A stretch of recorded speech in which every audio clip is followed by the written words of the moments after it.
which I know you know. Talk a little bit about the impact on the deficit, because we hear so much that it's going to increase our deficit. Except that that's completely false, factually untrue.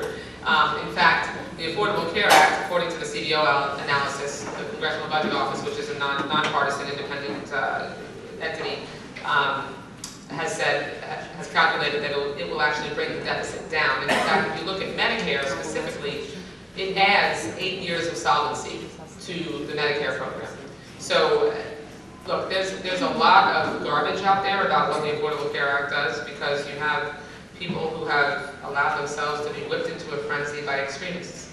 You know, the Tea Party latched on to opposition to the Affordable Care Act with all their might, and the truth hasn't really mattered so much. So, while people like me endeavor to really go out, like I'm doing now, and educate people about what the Affordable Care Act does and what it doesn't do, and look, I'm not standing before you telling you it's perfect and it doesn't need any improvement.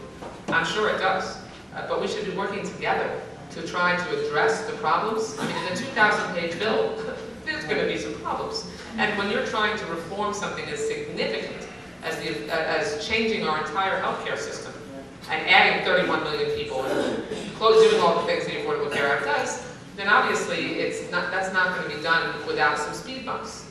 But the headwinds that the opponents of healthcare reform have thrown in our way to basically try to leave the status quo in place, and also to add insult to injury, never having proposed anything to actually address the problem when they were in charge, nor have suggested anything to replace it, is really unacceptable.